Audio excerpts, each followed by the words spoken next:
Hey guys, this is Kevin Owens. Make sure to listen to the Wrestling POV podcast. Take it easy, guys. You know, maybe I'll end up on your show one day, who knows. But if I do, I'll probably end up taking the whole thing over and then it won't really be your show anymore. So maybe it's not a good idea, who knows. We'll see how that works out.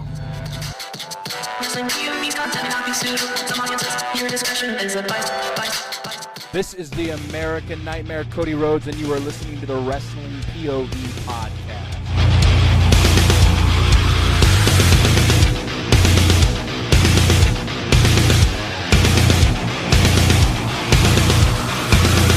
Oh, Wrestling POV podcast! Don't you dare be sour! Clap for your world-famous podcast and feel the power. It's a new day listening to Wrestling POV, POV, POV. What's going on, fellas? All right, so we're going to put this banner up here. Miguel, do you have the balloons? Mr. Rick, I'm coming with the balloons right now. All right, and the lions and the tigers and the bears. Oh, my. Yes, and where are the flutes? Where are the flutes? Guys, what? Barry, what do you mean Chris is not here? What do you mean Chris is not going to be on the show today? Oh, my God. Guys, I'm so sorry. Ladies and gentlemen, this was supposed to be the Chris Peterson appreciation episode. And he is not. You know what? Just cancel it. Oh, Mr. Rick, fuck that guy, Chris. Wow.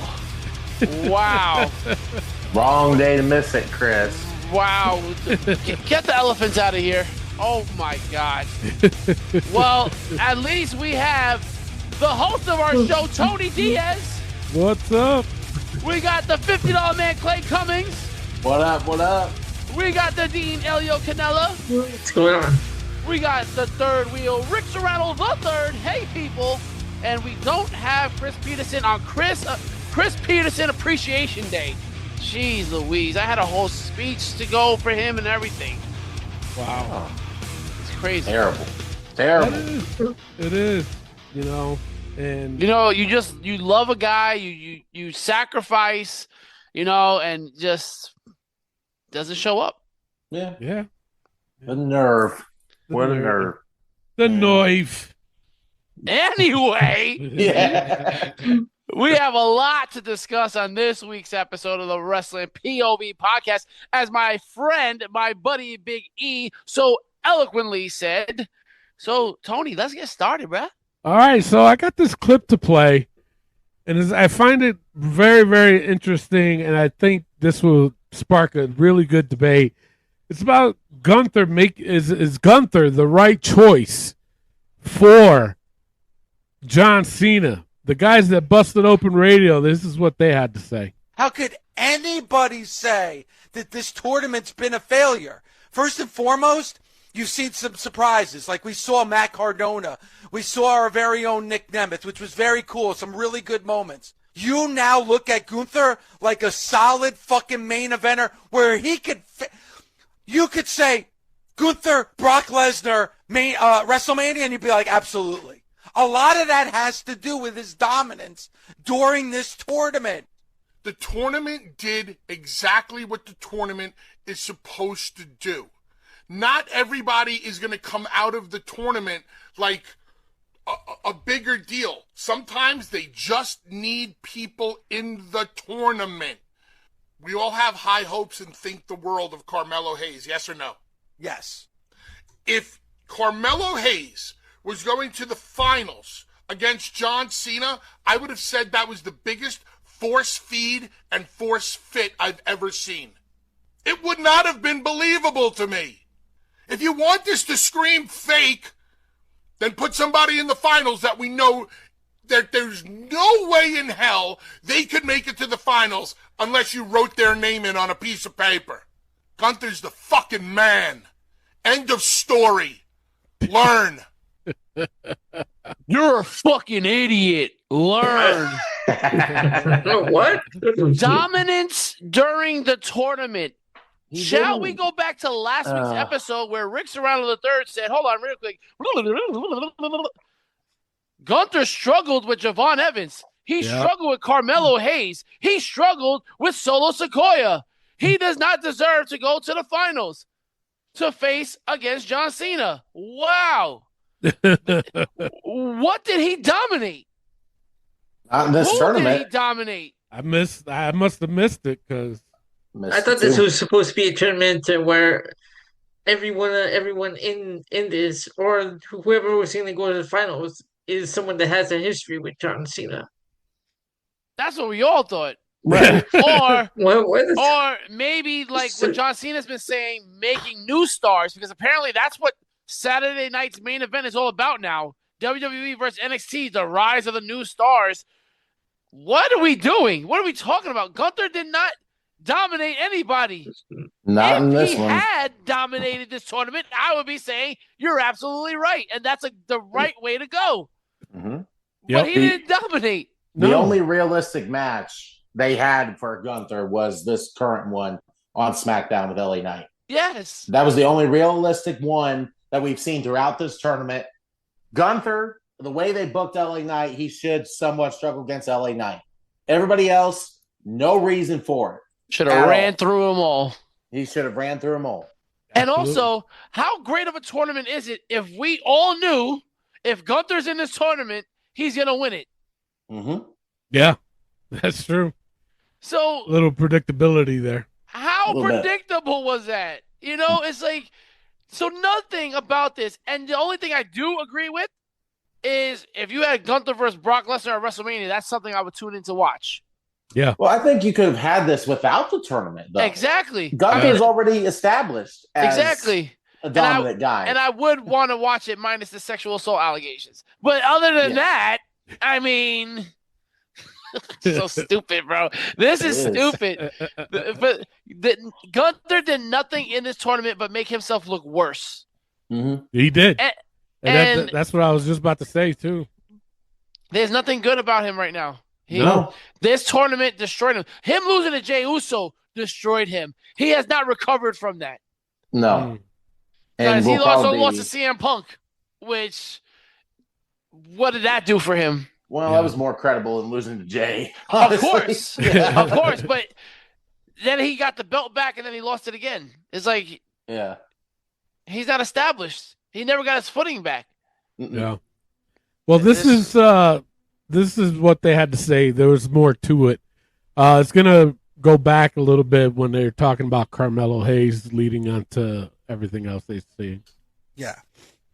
We all have high hopes and think the world of Carmelo Hayes, yes or no? Yes. If Carmelo Hayes was going to the finals against John Cena, I would have said that was the biggest force feed and force fit I've ever seen. Disagree, by the way.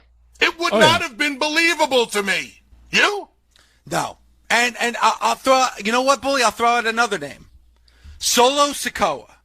Okay? If Solo Sikoa was in the last match with John Cena, you wouldn't be thinking about Solo Sikoa. You would be thinking, all right, what's going to happen here? Are we going to get return? Is Roman going to get involved? Are we going to get a return? You're not thinking of Solo Sikoa beating John Cena. But we're all going into that match with Gunther and thinking that if I was a betting, I'm putting my money on Gunther. I'm putting my money on Gunther to win that match on Saturday against John Cena. Name me one other person in that tournament that you would say the same thing. All right, you want to say, all right, it's predictable. Okay, sometimes predictable works. Sometimes the obvious works. It's predictable because that's the business that's the business. They have plans for Dominic Mysterio Jr. I'm sorry, Dominic Mysterio. They have plans for Gunther. That's why they did this. They see the money in Dom. They see the money in Gunther. That's why this is all done. And oh, by the way, why are things done? Now, hopefully you understand why Brock Lesnar killed John Cena. And John just did an interview in which he admitted why Brock killed him. Because it's all for somebody in the future. What do you got? And that How was Brock squashing Cena establishing somebody for the future? Can somebody explain that one to me? Brock's the future now. No! Brock's been the past, the present, and hopefully not the future, but good Lord. What the fucking Ebenezer Scrooge is they talking about? Fucking Brock Lesnar, the ghost of Christmas sexual assault allegations? Yeah. What the fuck? What are you talking about? Whatever. Anyway, what they're saying, like, so Gunther is what's happening with him? So what are they saying that's happening with him? Because I was kind of confused by that. They're saying that he that with everybody predicting that it was going to be him to win, it was good for business. No. It wasn't. Yeah, sometimes predictability is good. No, it's not. When? Only when I'm winning the pay-per-view points game. Like, nothing is good when it's predictable. You don't pay $18 for a movie ticket to be like, oh, I know how this one's gonna end. Like, I can't wait to get on this ride because I know how this is gonna. Like, what are we talking about? That's with everything, though. That's like watching a sports game. Like, the predictability is going to happen. Okay, then that doesn't make me want to watch it all. Oh, wait a second. So, you know what? No, actually, Clay, I have to call you out on that because you, out of everybody here, is the only one that actually believes this because you know things after it's happened. It's just obvious. So predictability is your thing. There you go. So obviously, that's a good thing. But other than that one time that Clay was obvious about things, and that makes zero sense. I can't wait to try this. I already know what it tastes like. What the fuck are you talking about? I know that now. Predictability is never good in sports entertainment, especially. Imagine going to a baseball game. Well, I know this. I know he's going to hit a home run right this second. Unless you're the only one that knows and nobody else knows, you can use that as a fucking trick so that people can give you money and all that shit. But other than that, again, it's never good. No. And this is what. Go ahead. Sorry. No, you're good. You're good. I just also I disagree with the fact that there's other guys that creatively you could have made an opponent for Cena, not just Gunther. Like Solo, for instance, if you booked him right, like they said, you wouldn't believe Solo would go against Cena. If you booked him right as this dominant heel dude with this faction and had the faction help him out to get this win, not all the time, but maybe show him some dominance. You could creatively see Solo versus John Cena and not even have to evolve the rest of the bloodline. But creatively, it sucks. So imagine if you built the MFT to be something serious like a Nexus that took out John Cena. Right? Right? We have David Otunga all over the podcast world, except for Wrestling POV podcast. I don't understand why he hasn't gotten back to us yet. But all over the podcast world, talking about how John Cena fucked over the Nexus and didn't give a fuck about him or anybody else. This is the opportunity to have MFT Solo take him out. Yep. History repeats itself. So might as well. You're not going to involve Wade Barrett or anybody else from Nexus. Might as well create something different. Yep. But no, they won't think like that. No, and again, this is a scripted show. You can literally write in anybody. Yeah. It doesn't have to be Gunther. Yo, you can literally pick Elio from Toronto, Canada, and say, hey, you're going to fight John Cena if you write the story right. I got my gear. Let's go. Exactly. Like, it's as simple as that. Anybody can be a champion if you write the story. Because guess what? You're writing the story. Sure. Yeah. Like, what are we doing? Makes no sense. Oh, well, Gunther's the obvious choice. He doesn't have to be. Yo, Gunther Yeah. could literally be Hillbilly Jim. Hillbilly Jim could literally be Gunther. Do we understand how that works? It's all about booking. When you write the script, you own it. You do whatever you want. That's right. That's why people like Rey Mysterio, Daniel Bryan, Kofi Kingston can become your world heavyweight champion. Yep. Because you're writing the That's script. the way they write it. Exactly. What are we talking about? Bully, you're part of the fucking business. A big part. Jesus Christ. I'm telling you, these ECW guys, bro. Yeah, minds of their own. Yeah. It's insane. All right, so before I play this next clip, I want you guys, without going too much into detail about what happened on Raw, LA Knight. Obviously, what happened on Raw. Do you think he's done, or he's buried? They're saying that his contract is up in March. Yep, he gone. He's gone. So a lot of people are saying it's a Ricochet way to go. Yep. So you exactly you guys think but then I was reading, but then they can say anything because I was reading that this is all the plan for him to give him a push in 2026. Like, no, this is not the MVP story. They're only doing the MVP story. Yeah. Where he's on this losing streak, but I think he's done. Listen, they're giving him a push, all right. Out the door. Out the door. I think he's done. This was the final nail in the coffin for LA Knight. All right, well, that's such a sad episode. Yeah. All right, well, let's take a listen to what the guys at Busted Open had to say about LA Knight. Having him lose twice in a span of just a few days and get that beatdown, that means to me, Bully, that they have something big on the horizon for LA Knight. Everything that was presented last night worked.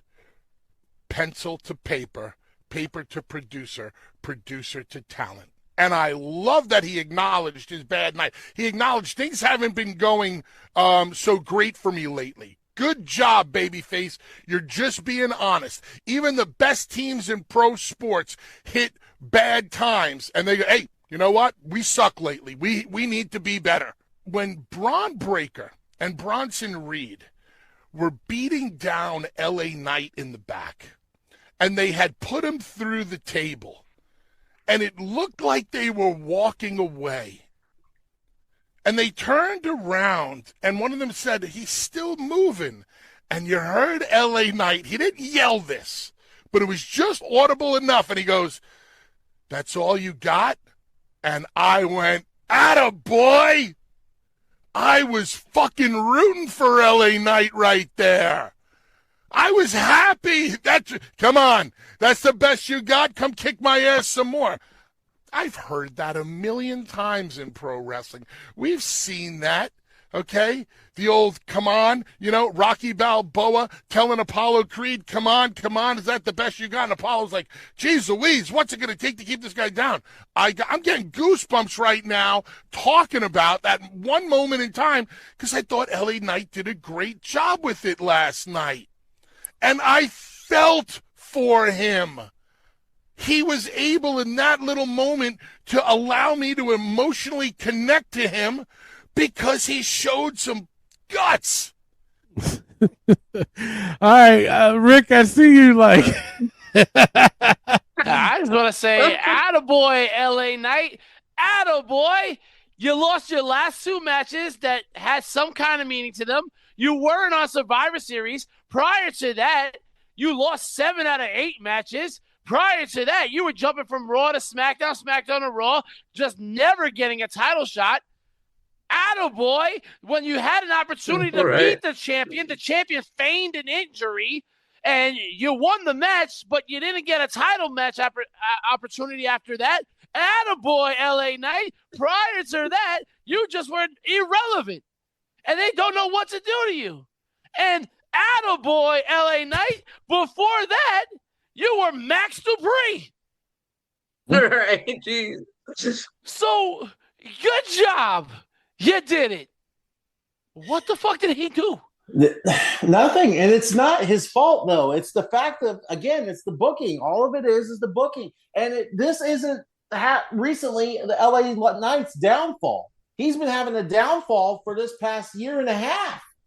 He hasn't had anything credible to have. And what's the same thing with him and Ricochet? They each have one United States Championship run. Can you name anything else? No, because they didn't have it in WWE. They treat him like they did Ricochet. They're mopping the floor with LA Knight and his tears and everything else. It's gotten to the point where you can't save yourself. And that's how bad this man is buried. The crowd is into him, sure. But it's ridiculous to me that no matter what happens with him, people are like, oh, this is a push for LA Knight. We've said this for 3 years. It is not coming. And it hasn't been. So there's no push after this. How is he going to get a push after he just got beat down like that? I don't see it. In a wheelchair, probably. But... Listen, man. I just came up. I while Clay was talking, I just came up with this whole thing right here. Do you remember LA Knight was discovered on a reality TV show hosted by, wait a second, John Cena. LA Knight was on a reality show hosted by John Cena where he talked about he wanted to be a WWE superstar. It was one of those Marine shows that John Cena was hosting, and LA Knight was on it. How great would it have been if LA Knight was John Cena's last opponent? And he brings that up. Yeah. You were the guy. You gave me that hope. Because when I was on that stupid reality show, you were hosting and you talked to me about being a professional wrestler. And that's what pushed me to go to Impact. And now you can bring it up because they own TNA. And that's what pushed me to get to the SmackDown. And people talking about, I'm The Rock, I'm Stone Cold, I'm this, I'm that. But no, I'm the one, the only, the LA Knight. Yeah. And just have that. He doesn't have to be a bad guy to face John Cena. It's right there. Yeah. They could have easily written it like that way. Incoming Eli Drake to AEW. 100%. And I hope he fucking does it. I hope he does it. He can't go back to TNA. No. And I would love Eli Drake to face off against guys like MJF. I would love to see him fighting up against Adam Page, Swerve. Yes. He's got, listen, we shitted on LA Knight for a long time. I think what he's been going through is bullshit. I think he does have an it factor, and we thought he was headed towards that, and they just crashed and burned. Yeah. They just fucked him over. This is, and honestly, I know some people will be like, well, Bully loves it. He sounded so condescending. I'm getting goosebumps right now just thinking about it. Attaboy. Like, what was he like? No. Attaboy, what? Oh, that's all you got? He has to say something. Yeah. He can't just keep getting beat up and then not say anything, and yet still getting up. What does that do? This is the only thing I have to say about that. Is that, and this is just a hopeful, is that either something good is going to happen later for LA Knight, which will cause him to re-sign with WWE, or he is truly gone. It's one or the other. It's one of those two things that's going to happen. And quite frankly, go ahead. Sorry. No, because I was going to say, because I don't see him continuing on this losing streak. No. From now until fucking March. And the other thing is, what are they going to say? Oh, well, he did beat Jey Uso. Okay. That was so that Jey Uso doesn't lose to Gunther again. Yeah. That's the only reason why. Quite frankly, I don't blame him. If he's to the point where he's had enough with WWE, doesn't re-sign, I can't blame him a bit. That's why I made that MVP comparison, because they like recycling storylines. Yeah. Mm-hmm. But here's the thing. I hope they don't bring him back because they're gonna dangle the whole Royal Rumble thing in front of him. Oh yeah. And I don't want to see him win because what's gonna happen?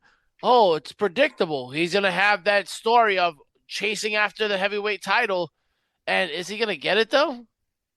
I don't think so. I don't see it. I don't see him having that moment at WrestleMania. No. Also, I don't want to see that for 60 days of him talking about how he's the number one contender. That just doesn't. He's gonna lose. He's gonna lose it quick because how many times can you say I'm the number one contender? Like we saw that this year, how bad that was. Mm-hmm. So I honestly, I really, really am concerned. I don't know what is going on in this company, but talking about, oh, well, Dirty Dom is a guy, Gunther is a guy. Yeah, we said you should build around Gunther, but Gunther did not need this tournament to be somebody. Nope. This tournament should have been to build somebody that can lose to Cena but have his respect. Because let's also talk about that. John Cena should not be losing this final match. No. He has been losing on a regular basis at this point. Has gotten no momentum at all. Mm-mm. And his days are numbered. Literally numbered. 5 days, fellas. And here's the thing. We found out that John Cena wanted to do 220 days for this year. Not 36. He wanted to do 220. He wanted to really go out as a competitor. Why, of all people, did WWE not do that for him? Of all people. Yeah, by 36 Triple H days. does not like John Cena. That's sad. He doesn't like LA Knight. Oof. Yeah, when I heard like Triple Austin H. Theory. Yeah. When I heard that, not just from here. From past days, I've heard that, and I'm like, why? of everybody, it just doesn't make any sense at all. This is a rumor. Don't know if it's true or not. Mm-hmm. But they're saying that John Cena is going to open Saturday Night Main Event. I guess everybody's going to turn it off right as soon as they see that match. Because John Cena's last match, you're going to have him open. Let's not forget, he opened up for that Monday Night Raw, and then he was gone for the rest of the night. He had an early match against Dominic Mysterio. Didn't see him for the rest of the night. So this is what we're doing. Yeah, I don't like that. He should be closing the show. If this is his retirement match. It's the main event. Everybody wants to see it. I guarantee you, numbers are going to plummet as soon as Gunther and John Cena are done. Guaranteed. Because the rest of these three on this card, oh boy. 3 matches. Oh boy. It's true. I don't know, man. I know that Tony Khan cannot wait for this to be over because the speculation of, oh, when he beats Gunther, Edge is going to come out. I don't think so. Not going to happen. That's not going to happen. No. Not going to happen.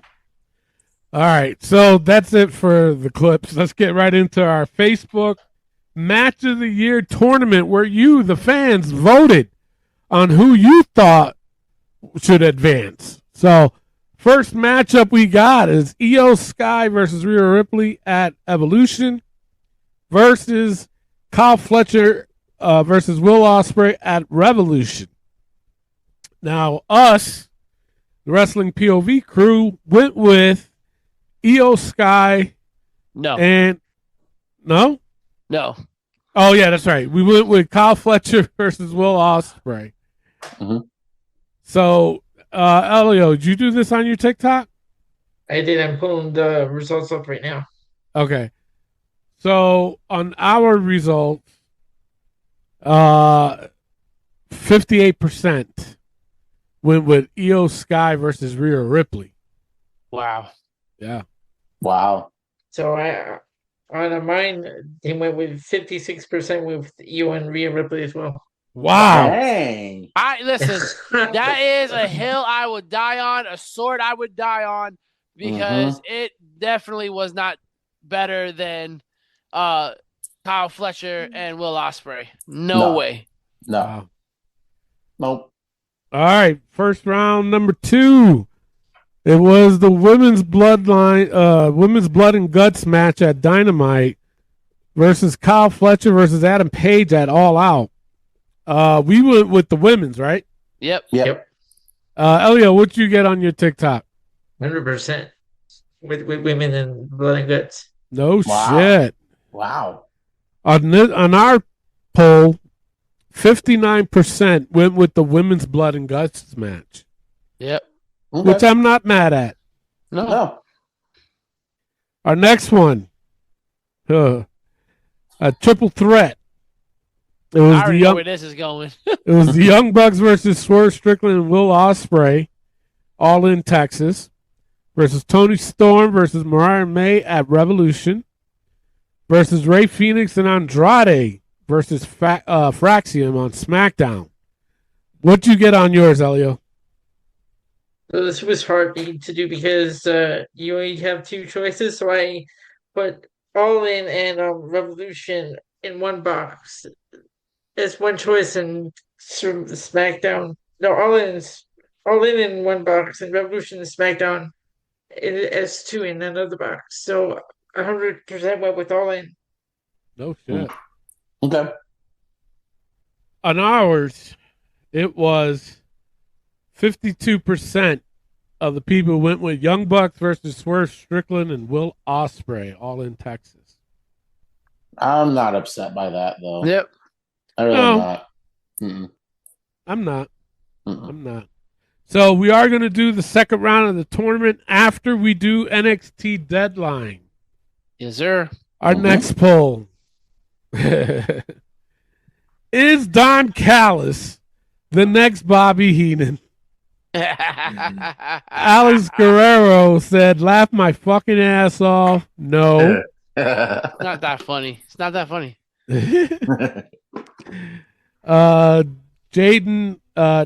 Dennis D. Block Del Valle said the family would have to go on a few more years. Okay. Yeah, I don't understand that. No. To get to that level, he has to go on a couple more years. Still got a long way to go. Yeah. A long, long way.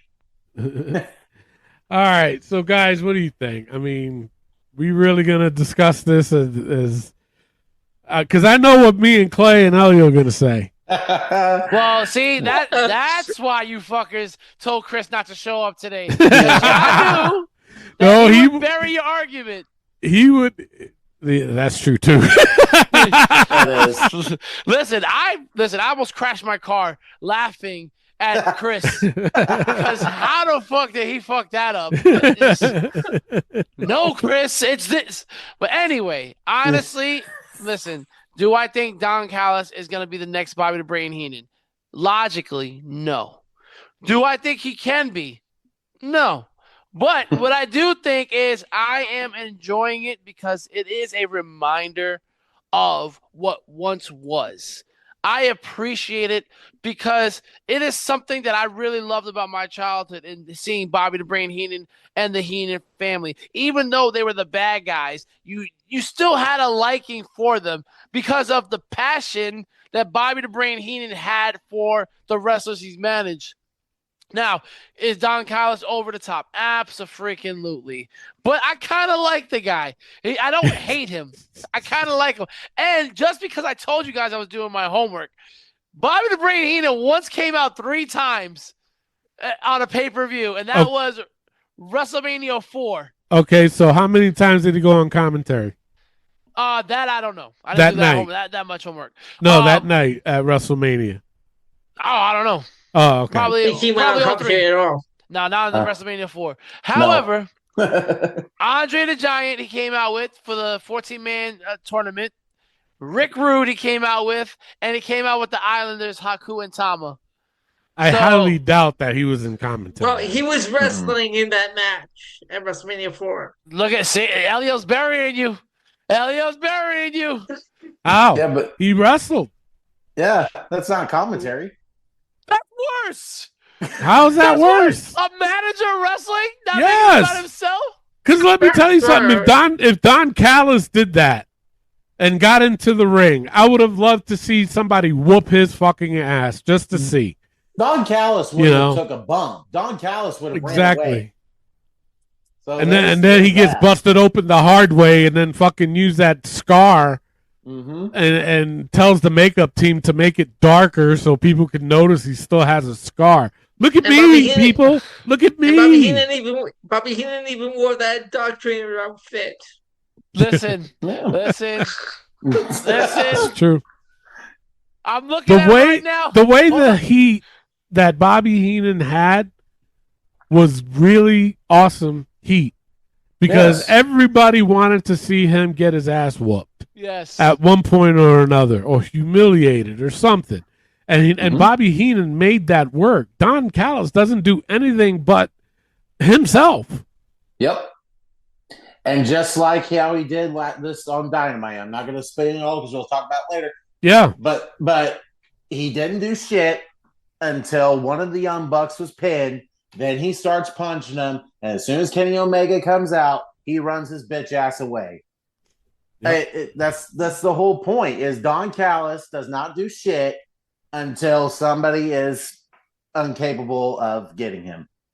Yeah, it's right. Move the post. Long Jones versus Bobby Heenan fantasy match right there. Are you ready? Are you ready? I've been born ready. Remember, you guys said this, right? So Elio, not only now he just added that Bobby the Brain Heenan not only managed 3 different times during WrestleMania 4. Elio says that he also wrestled. Ready for this? You ready? Are you ready? All right. So here we go. Oh my God, where'd he go? He had not 1, not 2, but 3 backstage interviews. Wait a second. But wait. Don Callis. I'd say Don Callis too. But wait. There's more. He also had a post-match interview. But wait. In essence, Heenan's commentary at WrestleMania 4 was vintage brain, full of personality and pivotal to the event's success, especially given the long tournament-heavy card. So, Bobby the Brain Heenan not only managed 3 times, not only wrestled, not only did post and pre-interview match interviews, he also did commentary. So listen, is he the greatest of all time? Absolutely. Will I love to watch? And I'm going to watch WrestleMania 4 as soon as we're done with this show? Absolutely. Him and Don Callis did the same thing. No. It's just Don Callis is a worse version of him. And again, I'm going to appreciate what Don Callis is doing because of what Bobby the Brain Heenan has done. Point, period. Give it up for the third wheel, ladies and gentlemen. No. Fuck Don Callis, bro. Exactly. But here's another thing, too, though. Don Callis has never been on the WrestleMania. Never will be. And he never will be. Never will be. No. But listen. For nostalgic purposes, I can appreciate him. And I'm kind of looking at Elio right now, and I think he kind of agrees with me.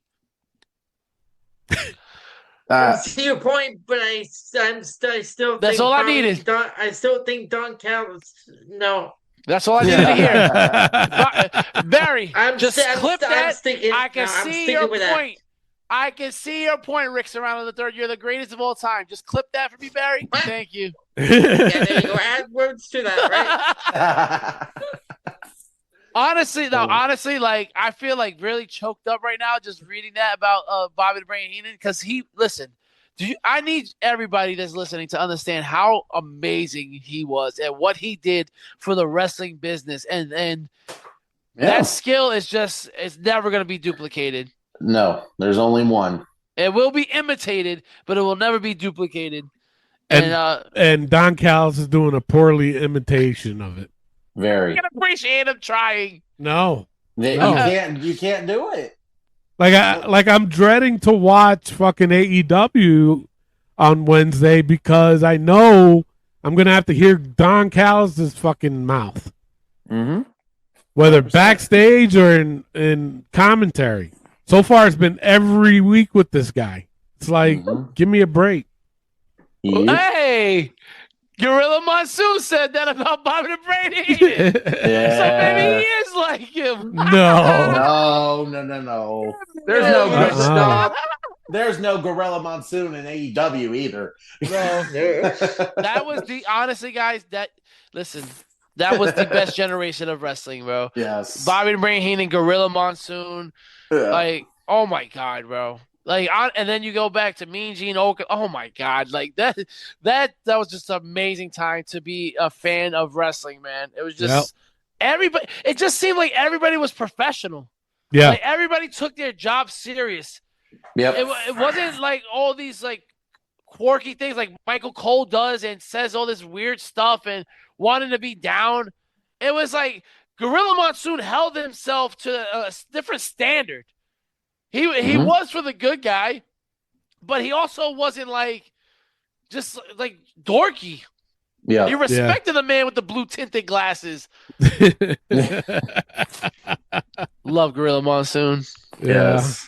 Yeah. I just saw that clip earlier this week from WCW with Bobby Heenan paying tribute to Gorilla on Nitro. Oh, I remember that. Yeah. I remember that, man. It was hard for him that day. That night. Yeah. But all right. So Elio, did you do this on your TikTok? I did. And what did you get? So 67% said no, Don Callis is not the next Bobby Heenan. It's a lot higher than I thought it'd be.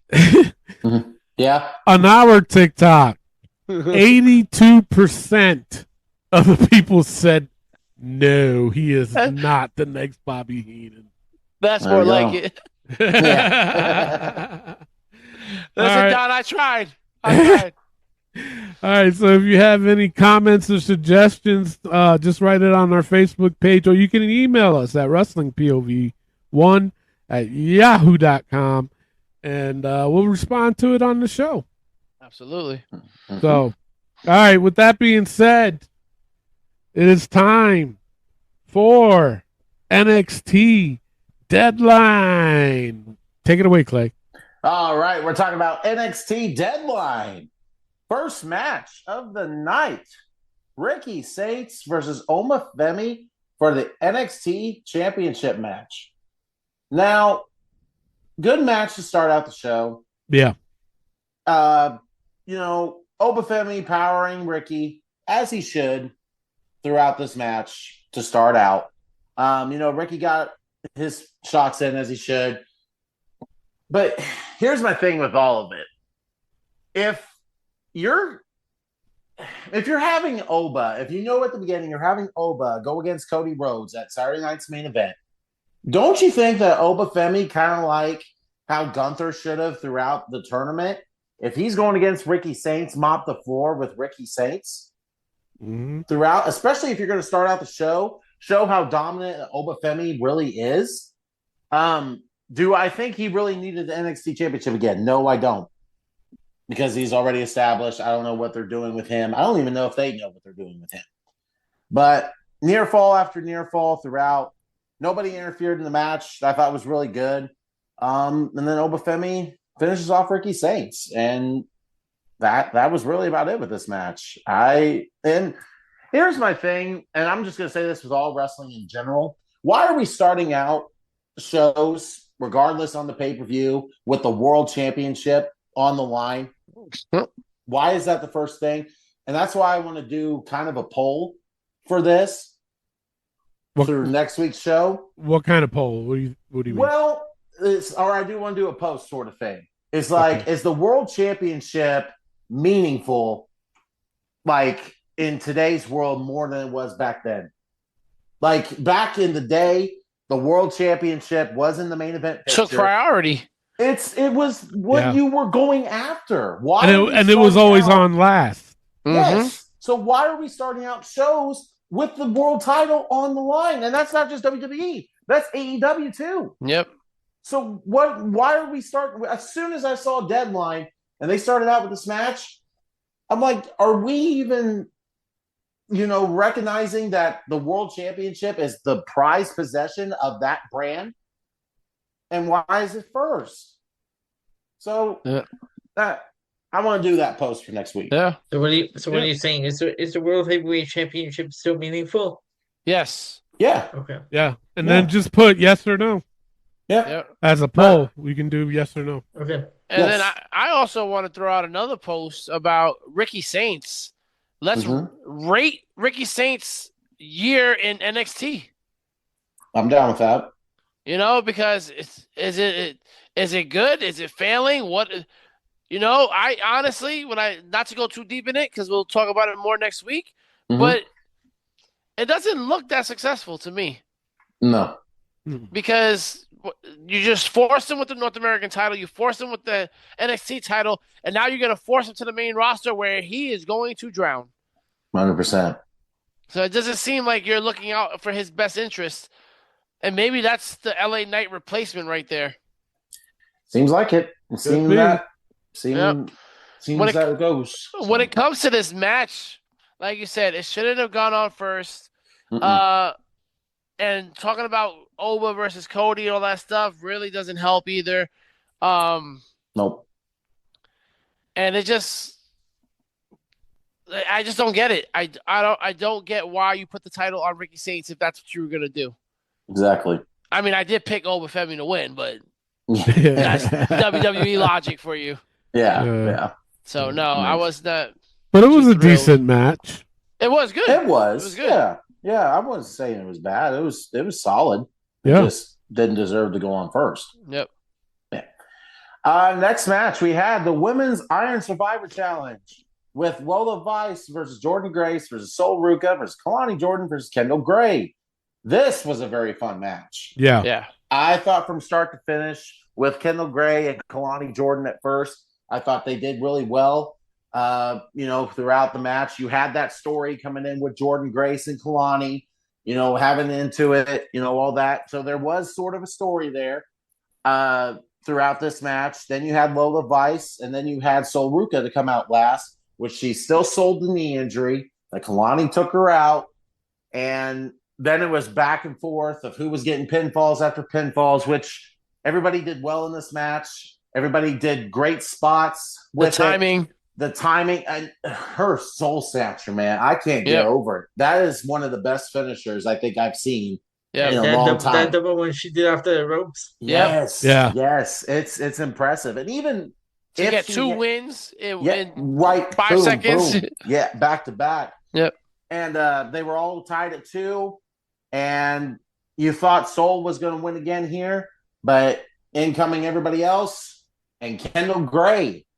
Elio's pick. Who I honestly thought was the MVP of this match. Yeah. I thought she did well, being involved champion, held in with her own in this match, gets the early pin, and with time running out, now she's the number 1 contender for the NXT title. Will she win that? I doubt it, but it's still good exposure for Kendall Gray. Yeah. And I was impressed with this Iron Survivors Challenge. Same here. It is, but I do have to say this. They despise Jordan Grace. I know, right? Like, what the fuck? She never gets a chance. She has become the Shayna Baszler of WWE. However, Shayna Baszler dominated NXT. Jordan Grace can't even do that. Yeah. So that's the one thing I would say about this match is that Jordan Grace is just not getting any kind of love in WWE so far. Nope. And see, I'm glad you brought that up, Rick, because the problem that WWE is having right now is that they claim that NXT, the wrestlers there are to be shaped and formed and trained. Yep. So that way they can succeed in the main roster. But if you're a true wrestling fan and you're watching NXT and you watch WWE, SmackDown, and Raw, you have to look at somebody like Jordan Grace Yep. and be like, okay, she goes to the main roster, she ain't gonna do much. Yep. Mm-mm. So instead of developing them, just like they did with Braun Breaker on NXT, they made him into a madman Yep. in NXT. He ruled NXT. I think I've only seen him pinned once, Yep. or maybe twice, if that. Yep. But the rest of the time, I was like, God damn, they're really trying to push this kid. And look what he's doing on the main roster. He does look intimidating. He does. It's like he gets into a match. It's like, oh shit, he could win. He could win. You know, you look at somebody like Jordan Grace. If they put her in the main roster, you're gonna say to yourself, she ain't gonna win this match. They're gonna put her up against Raquel Rodriguez. She ain't gonna win that match. Yep. So that's the biggest problem that WWE's having right now. Like Obafemi, they're pushing this guy to the moon. Hopefully he can do something on the main roster. Mm-hmm. But everybody else it's like Lexus King. You signed him from AEW, and he's always losing. So it's the same thing. Why, have these guys in NXT if all you're going to do is bury them or have them constantly lose? The son of Brian Pillman Mm-hmm. does not have a Brian Pillman character. No. But he does a lot of other weird stuff, including a shout out for our 500 episode. Yeah. He listens to the show. We love you, Yes. We We do. want more for you, though. We 100% want to. We want that lunatic. I think he could do it. Yes. I truly do. I know he can do it. 100%. I mean, instead, we get Ethan Page fighting Mr. Iguana. As we're jumping right into that, the worst match of the night. Mr. Iguana versus Ethan Page for the North American Championship. Look, it was funny. Let's start with Mr. Iguana. Yep. Triple A's Mr. Iguana. It was cool. It was catchy. Yeah. Now it's becoming like you tell the joke 20 times, and it's like, okay, now it's getting old. Same knock joke. Yes, this random North American Championship match, and you're having Ethan Page look like a goof throughout this entire match. Yep. When Mr. Iguana gets hit, he lays up like an iguana's dead, and have Ethan Page look at him several times, flip him over. Oh, he's truly dead. What? Out of all the guys from AAA, You throw in Exactly. Mr. Iguana. You not couldn't throw in- Vikingo, not Psycho Clown. Dr. Wagner Jr. No. None of them. No. But the match was just not there. Like, as soon as the antics was going on, I turned off. Like, not turned off the TV. I was just like focusing on my kids, focusing on other things. I'm like, It was a bathroom break. It was. I'm not into this. Yeah. And the thing was, Ethan Page still won the match. It didn't last that long. And it was just not there. Like, it just threw me off, especially in the middle of the card. Yeah. So I'm like, Something like this should have started the show. Yes. Get the goofiness out of the way. Be like, okay, that was good. Let's see what else is better. Yep. But no, you had to have this in the middle of the card. So this, to me, was the worst match of the night. Yep. So that's it. Yeah. Not much to say about that. No. Next match, you had Izzy Dame versus Tatum Paxley. I'm not going to say this match was all great because you had Tatum kind of holding back because she's upset about Izzy still turning on her, and she doesn't want to, take her anger out on her. She's scared and this and that. This kind of had a story, though, and I'm not going to be like, oh, well, this is all bad. It still had a story leading into it because you had Tatum being with this group. Then they, went away from her. She's upset. There was kind of the story there.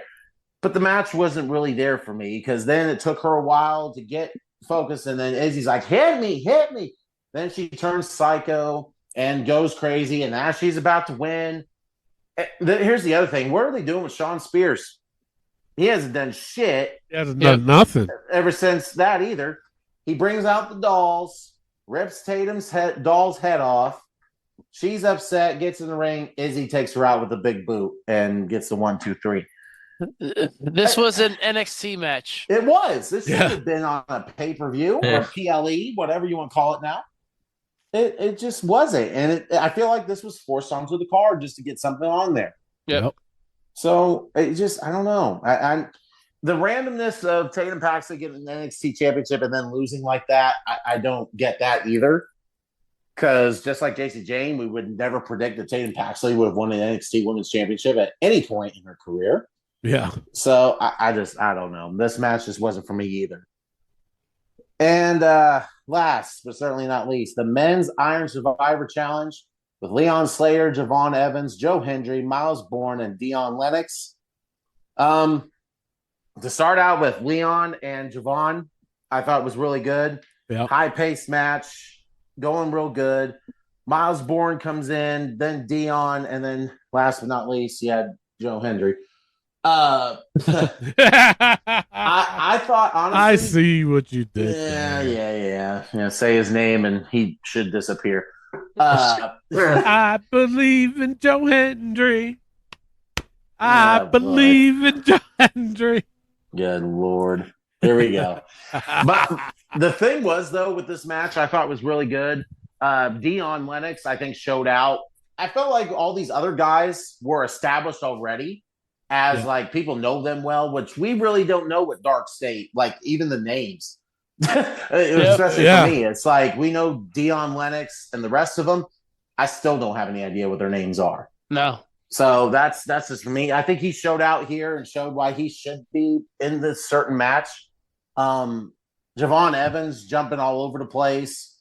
The kid's unreal. Like, he truly is. 21 years old. Yes. As young as he is, he walks, or somebody, I think it was Dion, that locks him in the cage. He got out of the cage, jumped into the ring, and did, like, more spring somersaults throughout the whole match. He's just unreal to watch, and it's a fun watch. Yeah. And Javon ended up getting the victory in this, which they still went, and each one of them got a fall. Javon, last minute again, gets the second fall, got the win. Okay, fine. I'm fine with him getting an NXT title match. I really am, because he's shown out, he's done well. But here's where it got weird. Obafemi comes out, stares him down, all good. Then a video pops up. Man walking in, and all that. Randomness, Tony D'Angelo makes his return, attacks Javon Evans, and... You know what's fucked up, though? Why? I asked why, too. But I just found it weird that on the show, the day before the NXT pay-per-view, we ended the song with Tony D'Angelo. That's true. So isn't that weird? Very. I say it's a collusion, but that just... You can't write this stuff. Can't write it. But I will say this. Tony D'Angelo returns and Obafemi scared of that. Exactly.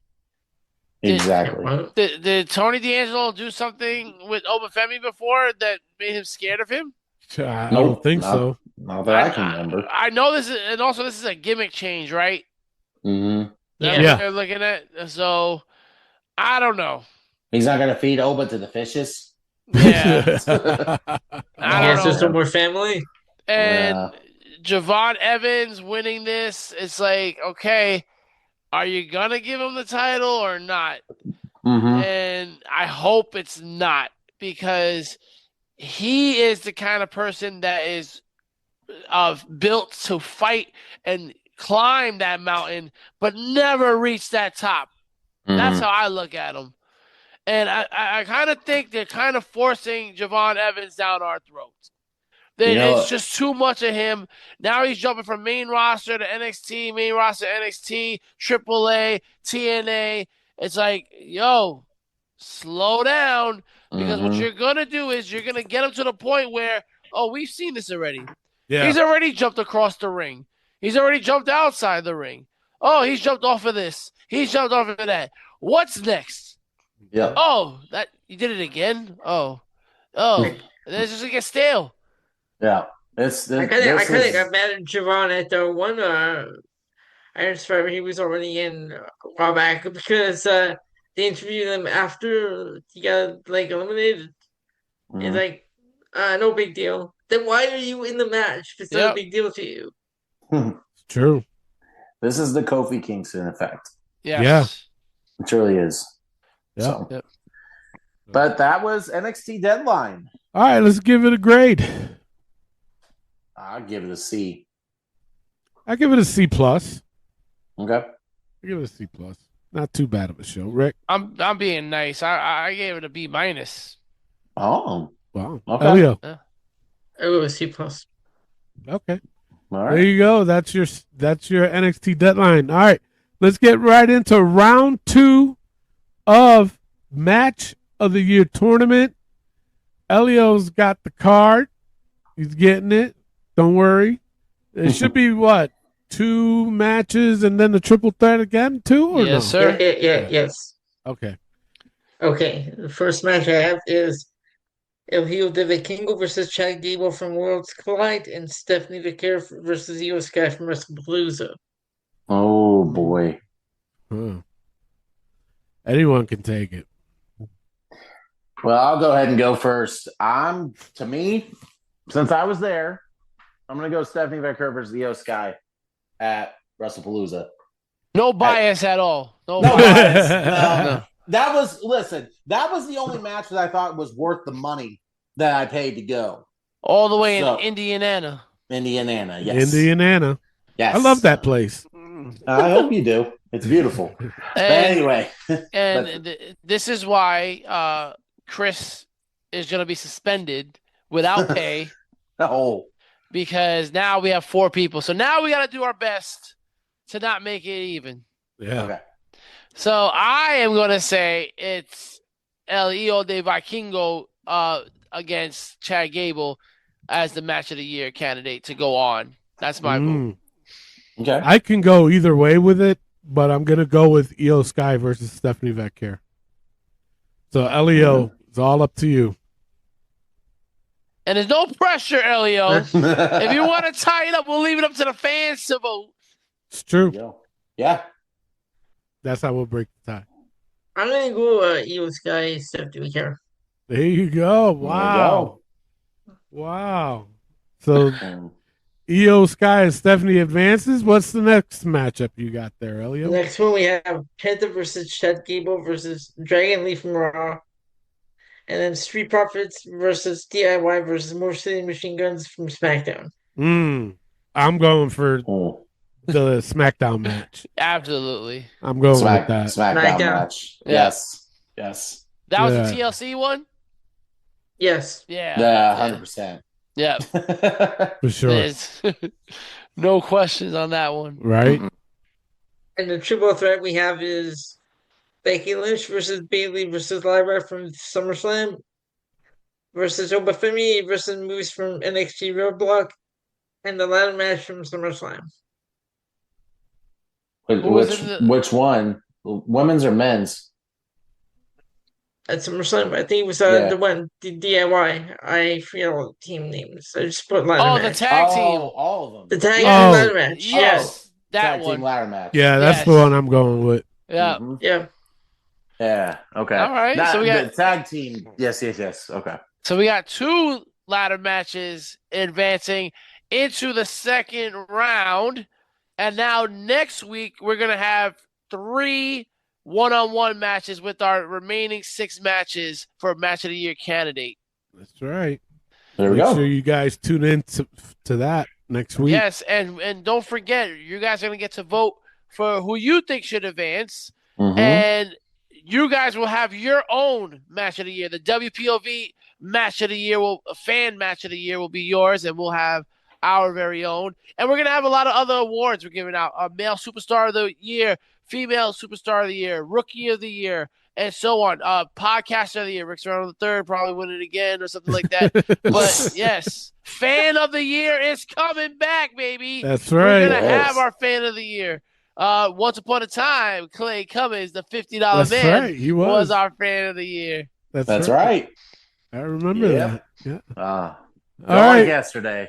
Yeah. and thus started the rivalry between you and Josh, because Josh was pissed. 100% that. All right. With that being said, it's time to take a quick pause for the cause. But when we come back, we got This Week in Wrestling and Saturday night's main event prediction. Hey guys, this is Hardcore Country Mickey James, and you are listening to Wrestling POV Podcast. Hey, this is your Epicuro Kurt Angle. Listen to the Wrestling POV Podcast. Oh, it's true. It's damn true. Hi, I'm WWE superstar Charlotte Flair, also known as the Queen, and listen to Wrestling POV Podcast, and always do it with Flair. Woo! What's up, wrestling fans? It is yours truly, Ruby Soho, and you're listening to Wrestling POV Podcast with the man, Tony Diaz. What's going on, y'all? This is JC Mateo, and you're listening to the Wrestling POV Podcast with Tony Diaz, Rick Serrano, Clay, and Elio, New Mexico's #1 wrestling podcast. And we are back in Wrestling POV every Friday on iTunes, Spotify, Podbean, iHeartRadio, TuneIn Radio, Pandora, and Amazon Music. And now, Tony, it's time to get to This Week in Wrestling and Saturday's main events. All right. So let's go with AEW first. Yeah. We'll do Raw last because just Friday night SmackDown. Yep. You know what I'm saying. Yeah. Right. I got to tell you this about Dynamite. There was a lot of curveballs being thrown, and I was highly entertained. Mm-hmm. But one of them I wasn't entertained by, and that was Eddie Kingston challenging for the title against Samoa Yeah. Joe. What are we doing? What are we doing? People you have, and you're throwing Eddie Kingston with Samoa Joe. Like, that's ridiculous. It is. Very. It just doesn't make any kind of sense. Last time we saw Eddie Kingston, we were all saying, yeah, you need some work. Oh, give him a title shot. What? No way. Nah. You already did that with Briscoe. You already gave him the favor. Like, we don't have to do no more favors. That's it. No. Not a good look. But we did have Okada defeat Pac in a Continental Classic match, and this was a damn good match, man. This one was good. Great match, and I gotta just shout out Okada's drop kick. One of the cleanest drop kicks in the business. And, it's just like, again, it's a fine art. Randy Orton, one of the best I've ever seen. Dolph Ziggler, you gotta throw Okada up there with one of the cleanest drop kicks in the business today. Yep. This is the Okada that I like, the Rainmaker. Yes, absolutely. We had another great Continental Classic match with Kyle Fletcher defeating Kevin Knight. This was my match of the night. I just thought, again, this is why I am so for pushing Kyle Fletcher in that conversation for Superstar of the Year, because this is just what he does. He does great things with great people. Don Callis. Oh, jeez. Family. Take out the Young Bucks and Jurassic Express, and Kenny Omega comes out for the save. No? Nothing. No? Nah. It's going to lead to a 5-on-5, the Elite and Jurassic Express versus the Don Callis family. Yeah. Yay. Yo, y'all full of shit. Come on, Say what you will.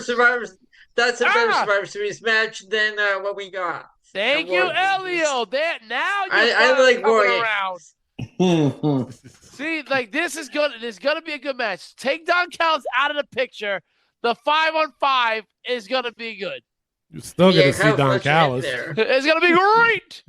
100%. Yeah.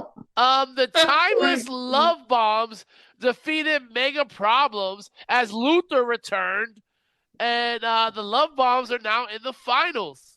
Yeah. So now Wait, they got to go to Willow, man. Is that what they're calling them? The Mega Problem? The Mega Problems, yeah. The Mega Problems. Yeah. It's funny because I typed that into my notes and it came out the MAGA Problems. Oh, my God. Anyway. That took a turn, Tony. Woo. I will say this. I do love the names of the tag teams. That, like, you're giving tag team titles out. We should have tag team names instead of being, it's Charlotte Flair and Alexa Bliss. Oh, how original. Or Alexa. or better, Rhea Ripley, Io Sky. Riho. Oh Oh, yeah. Never heard that one before. no. Mm-mm. Was so happy to see the Dark Order. Yes. You know, I was too. I was too. But with this matchup though, it was Dark Order against the Ops. Yeah. You knew. And then, but I just, oh my God, I just get so fucking irritated and pissed off. Yep. This fucking kid, Hook. Where the fuck was he when everything went down? Nowhere to be seen. Yeah. You couldn't even find his ass. No. He's not a veteran to be doing that shit. I can see somebody, like if it was Chris Jericho, I could see him doing that. Yep. Absolutely. Who else? John Moxley? Yeah, I can see him doing it. Yep. But Hook? Yep. You're acting like you're some kind of fucking badass, and then yet you're nowhere to be found. Why? No. Because you cannot wrestle, my friend. It's true. He just can't. It annoyed the fuck out of me. But remember, I love your theme song, so don't get me. I hate it. Shuffle. Hit me with it. Shit, I don't care. Wait, You heard it here first. They don't even use that theme song. They have a whole completely new one now. Yeah. Oh my God, it sucks. I don't even know what's said in that whole entrance. It's Listen. It's like, what is going on? Well, just getting back to the match, I just love having Dark Order there. Having Adam Page say, I respect you guys, so I will not attack them until that bell rings was cool. But damn, man, if I didn't wish that the Dark Order got a major push again and brought back, I would love it, man. I honestly love that faction. Yes. And you brought up Chris Jericho. Do you see what Jericho's doing on TikTok? No. He's posted all his WWE stuff. Oh, really? Yeah. Oh, boy. Like his whole Titantron when he made, I was stealing it. I was watching his debut on Raw. Yep. Yeah. So he's posted all his returns and all that stuff. So He's going to return to the Rumble. let's see. Yeah. And speaking of return, looks like Claudio Castagnoli is returning to his Cesaro days as he defeated John Moxley in a Continental Classic match. And are we doing this? I hope so. That's two. Orange Cassidy and John Moxley in back-to-back weeks. Yeah. Yeah. Way to go, Idaho. This is the one match I didn't mind John Moxley bleeding because it wasn't over the top like all this other matches. Yeah. True. And what does that mean for Moxley? All this losing. The same thing as the LA Knight effect. He's All done these that losing is bad. making him see, irrelevant. He's a mystery guy. He Dean Ambrose is coming back, guys. Oh, Lord. Give me a break. Well, I got to say, this was a highly enjoyable AEW Dynamite this week. Yeah. Yeah. Yeah. So it was good. You want to jump into SmackDown? Yes, sir.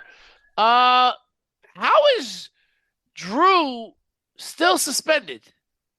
See, that's what I don't understand. Is like, And then when he drove in, everything was fine, and all of a sudden Cody attacks him from the other side. Yeah. Yeah, I was getting to that. How is Drew still suspended? He was on Raw. He was on SmackDown. He was on Survivor Series. Then he was on Raw. Like, what? Makes no sense. Might as well just lift it. I guess he can do what he wants. I don't know. And then, but now you're suspended again. And then Cody attacks him. Now, the best thing about this attack was the Cody promo, which I kind of enjoyed the whole cockroach thing.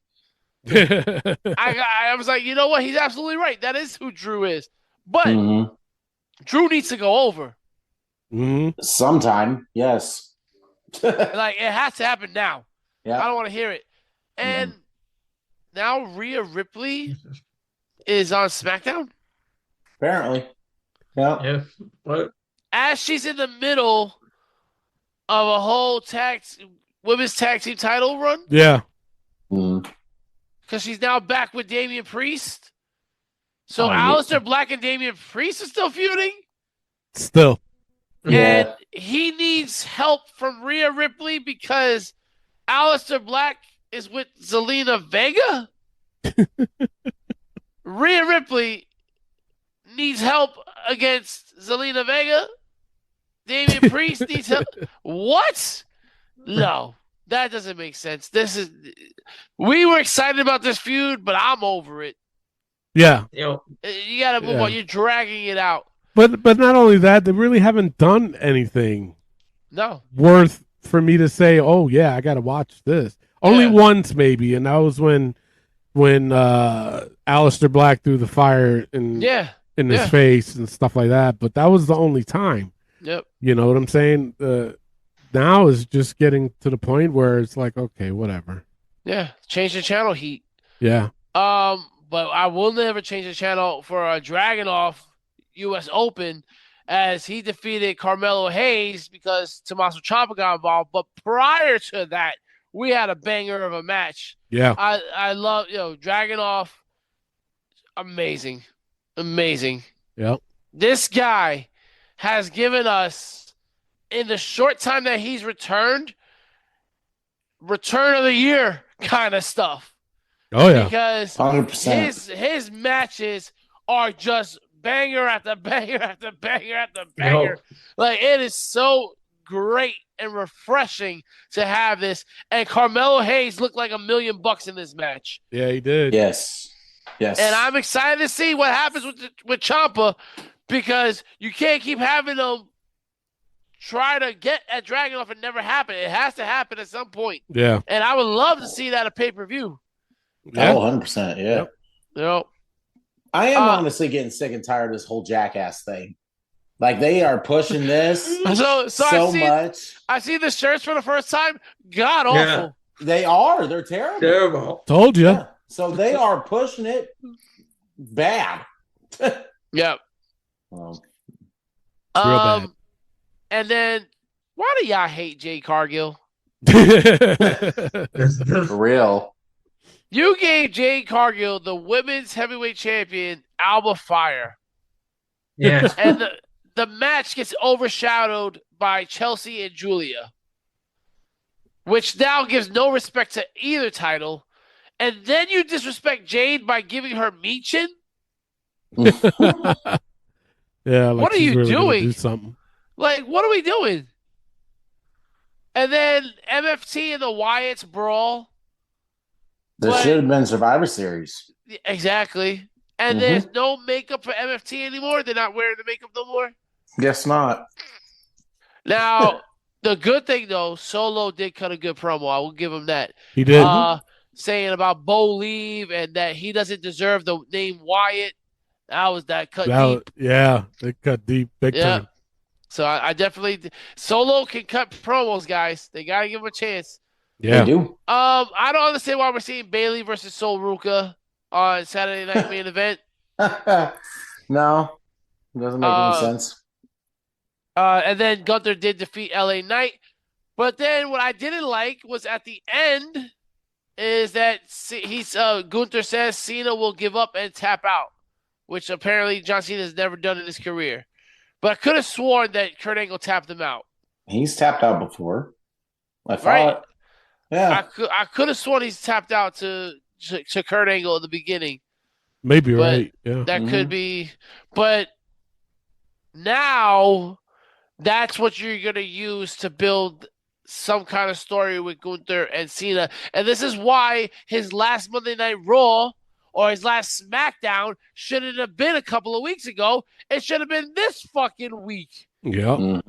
So that you can have a promo or something. You couldn't have 37. You had that 36. Right? It's just and it comes down to just ticket price sales, because when you announce John Cena's going to be there, it's going to skyrocket, but you can't announce it last minute because then the sales price that you had, you can't raise it up as much as you want to because you already had it at a certain price. So that's why they don't do that shit. Yep. Which is stupid. Apparently John Cena's only ever tapped out 3 times in his career. Well, see, that's 3 times. Yeah. He's tapped. There you go. There you go. I'm tapped out from all this bullshit that they keep throwing at us. Well, there's more bullshit because Yes. on Raw you got Gunther's promo that was pretty, That was a good promo, though. Look what you just said. It's pretty meaningless, and that is exactly what this Monday Night Raw was. Meaningless. Yeah. And by the way, what did Triple H say about SmackDown? What was it going to be? I was about to say, I thought I read where he said this is supposed to be new the era. New era. New era. Oh, Michin. Oh, is he talking about Solo? Uh-huh. Oh, was he talking about Bailey versus Sol Ruka? What? Where's the new? Oh, maybe Alba Fight. No. What? No, nothing was new, you buffoon. You got me last week on Raw, but I definitely didn't watch SmackDown Live. No, fuck you, Triple H. But like you were saying, this was a meaningless Raw, and Gunther's promo, though it was good, it was, I'm going to force you to give up. He already kind of is because he's retiring after Saturday. Yeah. So, okay. But then, again, meaningless. Io Sky defeating Kairi Sane. Why? Yeah. Why are we having this match? If we just ended Monday Night Raw with 6 teams coming at each other, why are we having a one-on-one match, not a tag team match? Oh, that's right, because Rhea was on SmackDown, and now she's with Damian Priest. Yeah. Meaningless. It makes no sense. It's even worse. And then, I'm going to say it. I thought I would never say this. Bailey and Lyra need to get the fuck off my TV. It's atrocious, man. This is god awful. Mm-hmm. And Bailey saying the team of Lyra and Valkyria. What? I caught that. I was like, what? The team of Lyra and Valkyria. That's why you're not in the title picture, Bailey. I'm sorry, Bailey. I can't defend you. That's just dumb. And now, Logan Paul and Rey Mysterio. Logan attacks Rey, and then this masked man comes out and attacks Rey Mysterio. So, are we just like downgrading who we're attacking? Why are you attacking Rey Mysterio? He had nothing to do with the Survivor Series team. You attack CM Punk and cost the 5 guys, Cody, CM Punk, Roman, Jay, and Jimmy. Why are you attacking Rey Mysterio? And we still don't know who it is. And we'll get more to that in a second. But I do want to go over this statement from Nick Khan. And Logan Paul. So while he was on Logan Paul's podcast, Nick Khan had to say this. I remember there was one match, you, Logan, and Rey Mysterio. You know what I'm talking about, bro. Think about the work that guy has put into his career. And by the way, this will date me a little bit, but when he was in WCW, he was considered like a nothing. He came to WWE, and he had a great luchador history prior to WCW. But he came to WWE, and the machine got behind him, and he did everything he needed to do to be elevated by that machine. First of all, the reason why people tuned into WCW was because of the Cruiserweight division. Yeah. Yep. And you best put respect on the names of Rey Mysterio, Eddie Guerrero, Dean Malenko, Chris Jericho, Juventud Guerrera, Psychosis, Ultimo Dragon. Are you kidding me? That right there tells you that Khan's never watched WCW. No. Not a day in his life. Nope. And he did, and Rey did everything he needed to do to be elevated by the machine. You know why Rey Mysterio got elevated? Because Eddie Guerrero died. Rey Mysterio took all the spots that were made for Eddie Guerrero. Now, was Rey Mysterio a superstar in WWE? Absolutely. Was he going to become the winner of the Royal Rumble? No. Was he going to become World Heavyweight Champion? No. That was Eddie Guerrero's spot. He passed away, and then Rey took over the spot for the Royal Rumble because of Eddie. Yep. So the WWE didn't make Rey Mysterio. Rey Mysterio was already established. When he first came into WWE, it was because of what he did in WCW. Yeah. Like, dude, what are you saying, Nick Khan? He doesn't have a clue, guys. Disgust- He truly doesn't. And again, Logan Paul is around stupidity. Yeah. The guy's never going to learn about the business. No. He was around Paul Heyman when he shoved the kid, and now he's listening to Nick Khan say that Rey Mysterio was a nobody in WCW. What are you talking about? Anyway. Yeah. Yeah. We have a masked man taking out Rey, and we have no clue who it is. They are going to fuck this up. They already fucked it up. They should have revealed it at Survivor Series. They should have revealed it on the Raw after Survivor Series. Yep. They're dragging this out, Mm-hmm. trying to figure out who they could just throw in there to make some kind of sense. Because now he attacked CM Punk and he attacked Rey Mysterio. But wait, there's more. We'll get to that. As then we have AJ Styles and Dragon Lee defeating the War Raiders. But this match is pointless. Why do you say it's pointless, Rick? Because you already announced that Javon Evans and Leon Slater are going to be their opponents at Saturday night's main event. Yeah. Before the match. Yep. Again, this is what I'm talking about. Javon Evans is being forced down our throats. Yep. Like what? And by the way, another thing to be brought up. You see the thing with AJ Styles on Twitter No. or X, where what's his name? Swerve Strickland said hi to AJ, and then he put up the picture of the Young Bucks doing that slingshot move on the turnbuckle where they did the double stomp and then they turned it into a power bomb, basically saying you're copying us. Now, AJ could have just ignored that, but then AJ went and said, "Oh, wrestling moves are not, you can't own a wrestling move. It's for everybody, blah, blah, blah." And just went on, like, just made himself look bad. He just shouldn't have responded. Those are the things we talk about that AEW needles at you, and you bid on it. Mm-hmm. And you come off like a grumpy old man by saying all that stuff. Yep. Well, let's be truthful. It is the same move.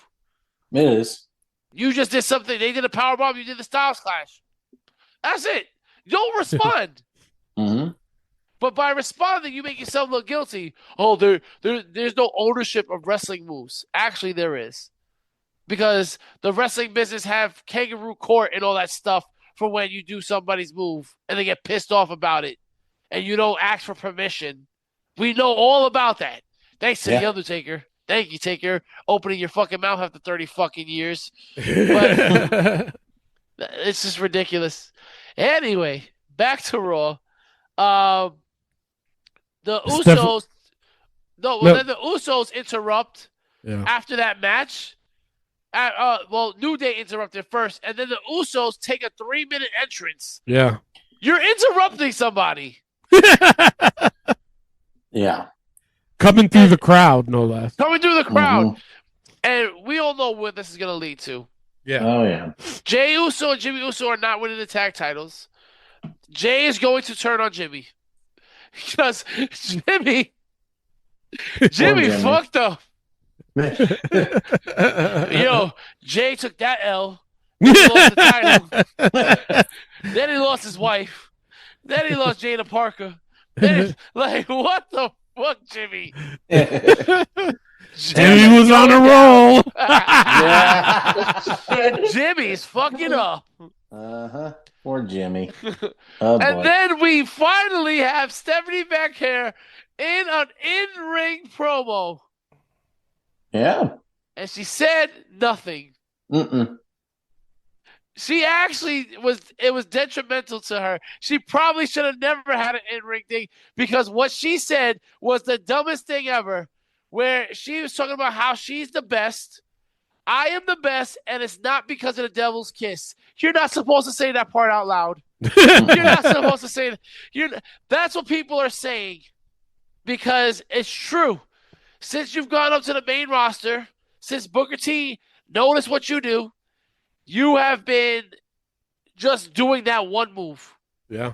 Mm-hmm. That is what you're known for because that's what the machine got behind. Pun intended. Uh, You're not supposed to say that out loud. Mm-mm. Like, why would she say that? Because that's what Well- everybody's saying about you. You know, I'm the best. I'm not the best because of one move.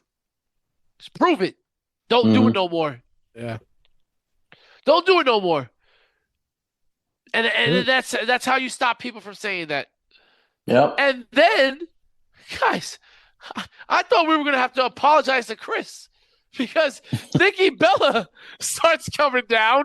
And I'm like, oh, fuck, Chris was right. They are going to build another story with Nikki. Yeah. And thank God we don't have to do that because Raquel Rodriguez came out and threw Nikki Bella like a fucking lawn dart into the turnbuckle. And now she looks like she's stepping up for that title picture. But where does this lead? Where does this go for Nikki Bella? Out the door. Hopefully. I mean, seriously. She already This got should the be- child support money. Yep. That's just crazy, man. Mm-hmm. And then we have a Judgment Day promo, again hinting that they're going to be splitting up with Liv Morgan. Seriously, nobody cares at this point. Yeah. That's the thing. Is like they have teased this whole split for months with different people. Dom Finn, JD Finn, Roxanne Raquel, Liv Yep. Raquel. We're done. It's not going to be a surprise when it actually happens at some point. If it ever does happen. This is like someone's writing this and they're like, yo, what if we just act like they're going to break up, but they never actually do? Yeah. Yeah. Let's tease the fuck out of it. Right? These fans think they know everything. I do.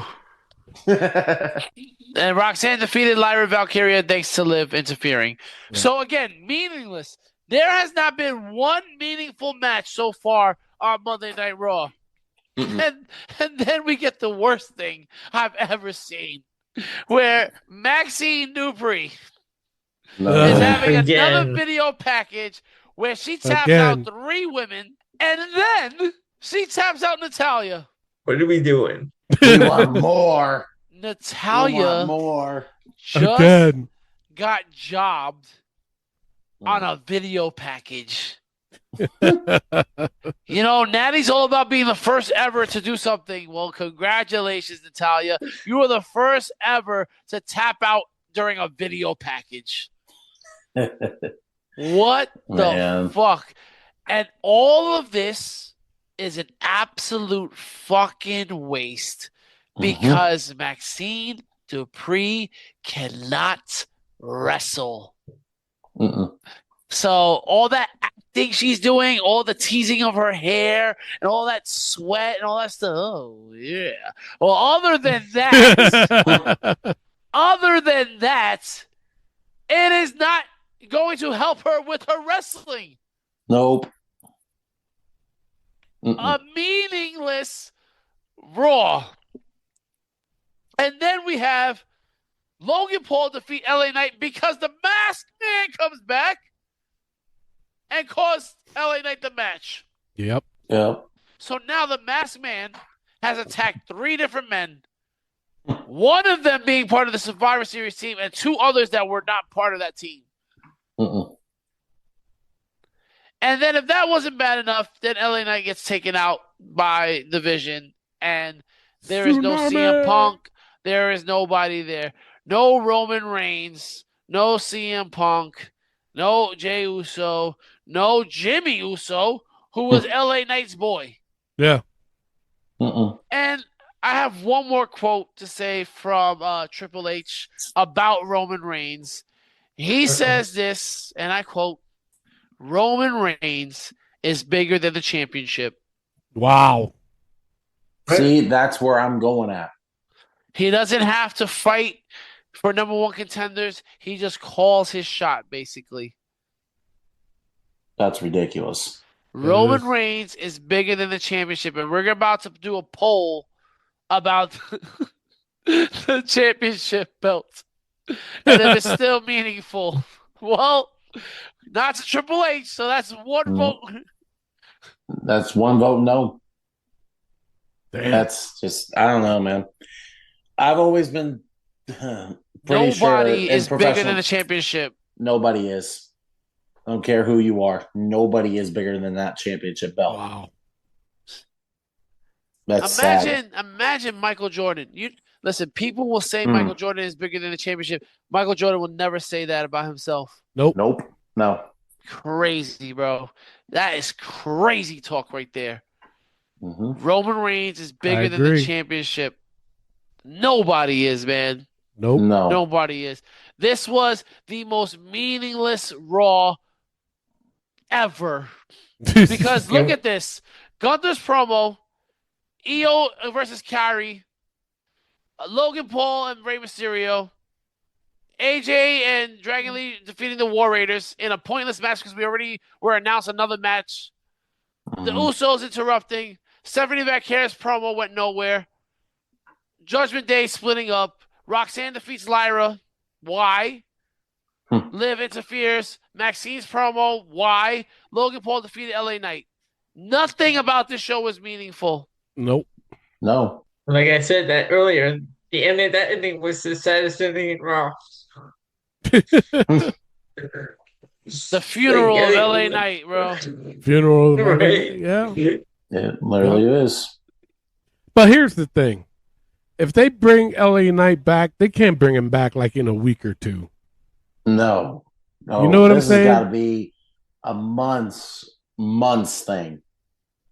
Not just. Sami Zayn came back after a week from a tsunami. Roman came back after a week from a tsunami. Seth took a while to come back. Yeah. Mm-hmm. So is Roman Reigns bigger than a tsunami?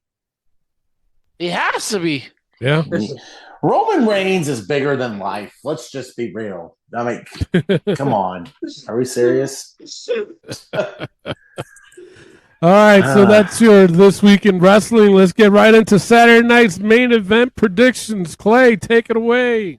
All right, we're talking about Saturday night's main events.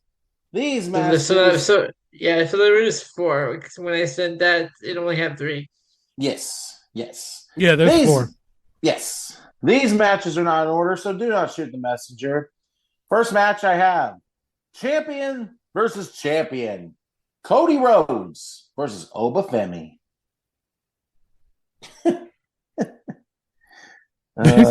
Man. Cody. Yeah.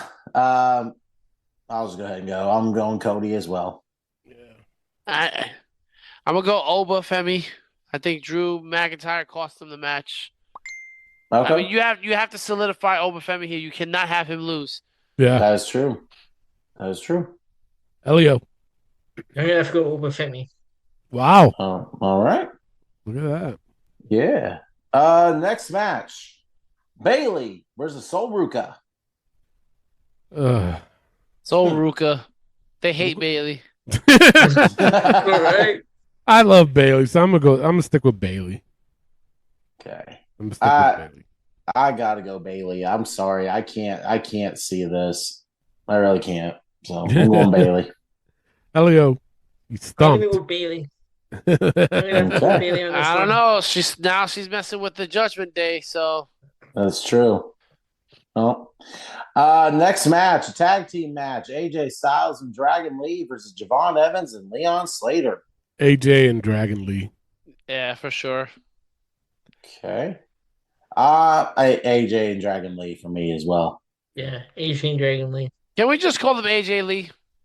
That's what I. You know what? I even said, like, I swear that is the sole purpose for them putting AJ Styles and Dragon Lee together, just so they can call them AJ Lee. Yeah. Now let me ask you guys a question. If Vince was still in charge, you think he would have gave him a name so that way people don't get it confused with AJ Lee? Yes. I would assume so, yeah. They would have had to. If Vince was still around, Dragon Lee doesn't even have a job. That's true too. You're right. There's too many masks. There's only one Rey Mysterio. Yeah. That is true. And last but certainly not least, should be the main event of Saturday night's main event. We'll see what happens there. Gunther versus the retirement match of John Cena. Where are we going? We're going to be so disappointed. 100%. That's how someone said this isn't the end for Cena.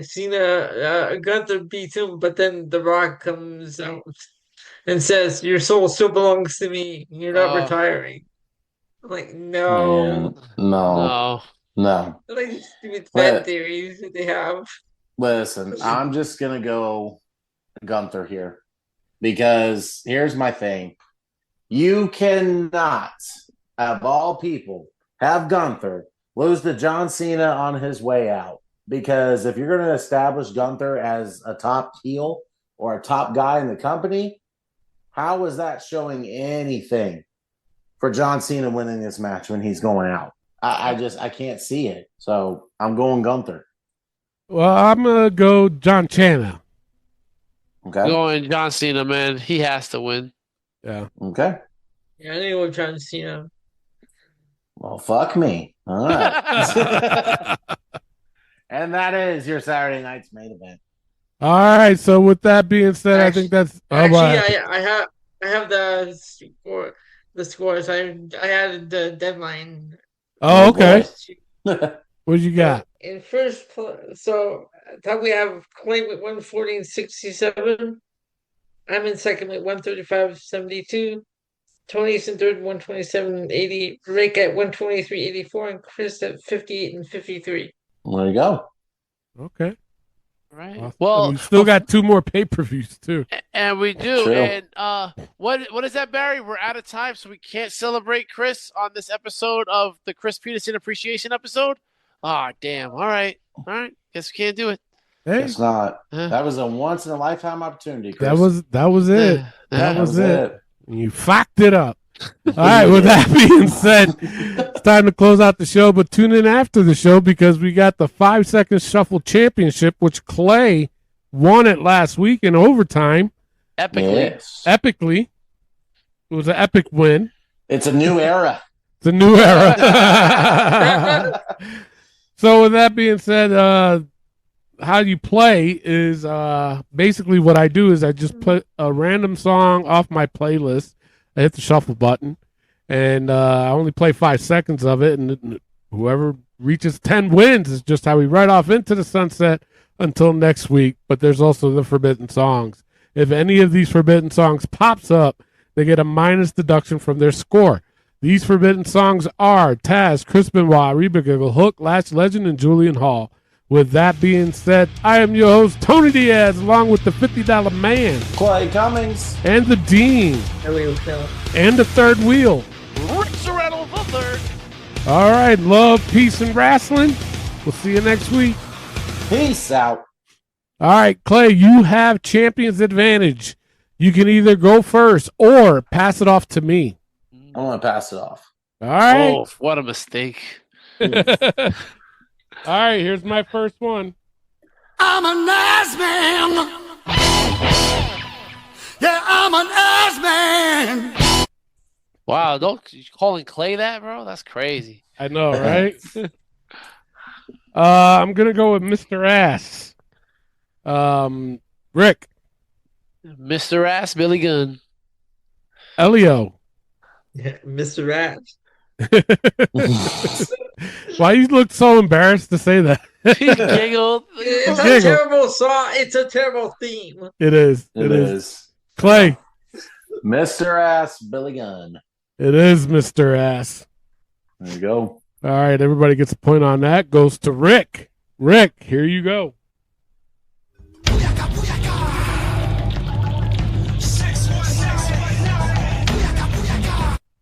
Ah, Oh.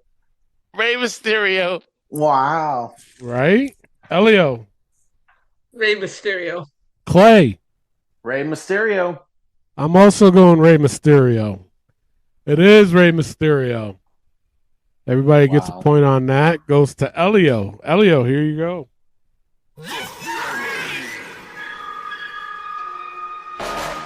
Alexa Bliss. Clay. Alexa Bliss. I'm also going Alexa Bliss. Rick. Alexa Bliss. It is Alexa Bliss. Here are some results.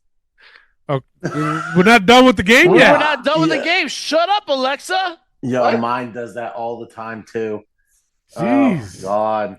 You say Alexa Bliss one time. Uh-huh. And Jesus. Thanks for talking about you. Right? Egotistical, man. Very much. Jeez. All right. Goes to Clay. Clay, here's your first one. Oh, my God. Wow. All right. Damn. That's all right. Taz. It's only one. It's only one. First one. Yeah. Good song. Wow. Damn. Shame. Shame. All right. Goes to me. Here I go. Oh, my Lord. Oh. Damn. Jeepers. Surely it won't happen again. It's on to you. I know. Here you go. Well, it's a big show. You're not gonna say? Care to take a guess? You gonna take a guess? The Big Show. Elio. Big Show. Clay. The Big Show. I'm also going the Big Show. It is the Big Show. Can we talk about how stupid of a name that was? That Like, what was Vince thinking? You know why, right? Why? Why they call him the Big Show? Was it making fun of WCW, wasn't it? No, well, kind of. He was making the whole, because what's the Big Show? Each letter. What's each letter? Oh, TBS. TBS. Oh. Gotcha. So dumb. Yeah, that was Vince's thinking. Yeah. All right, goes to Elio. Elio, here you go. Time to play the game. Triple H. Clay. Triple H. I'm also going Triple H. Rick. Triple H. It is Triple H. Yay. Yay. All right, goes to Clay. Clay, here you go.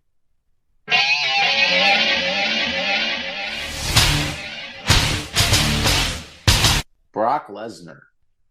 I'm also going Brock Lesnar. Rick. Brock Lesnar. Elio.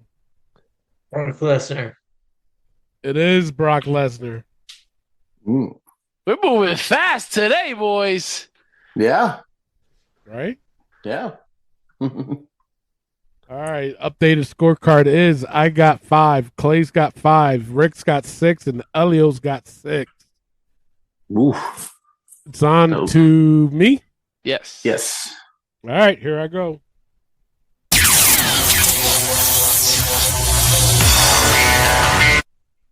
Jesus Christ. I'm going to go Axiom. Rick. I'm going to go Axiom. Elio. Kyle Fletcher. Clay. I'm going to go Nathan Frazier. Justin Gabriel. Justin fucking Gabriel, man. We brought up the Nexus. Yeah. We did. Yeah. True. It's true. Wow. All right. Goes to Rick. Rick has 6. Here you go.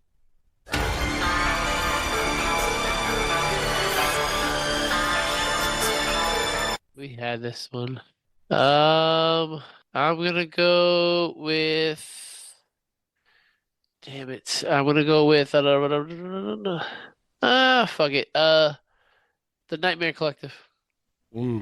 Elio. I go with the Nightmare Factory. Oh. Clay. Nightmare Factory. Yeah, I'm also gonna go Nightmare Factory. Oh, it's Kip Sabian. Yo, you fucking just scared me with that one, bro. All right, nobody gets a point on that one. Goes to Elio. Elio, here you go.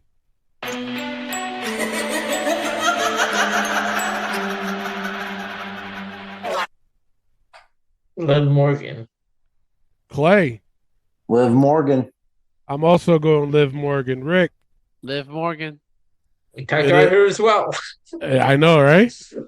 It is Liv Morgan. All right, who's it on? Clay. It's on the Clay? Yeah. All right, Clay, here you go.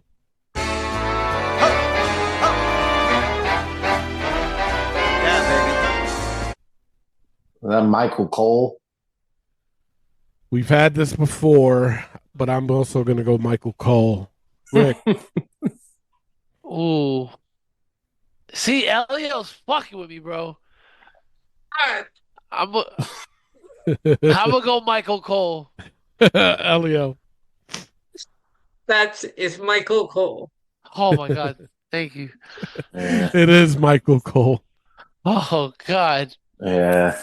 He shook his head no after you two both said it. I was like, wait a second, Elio.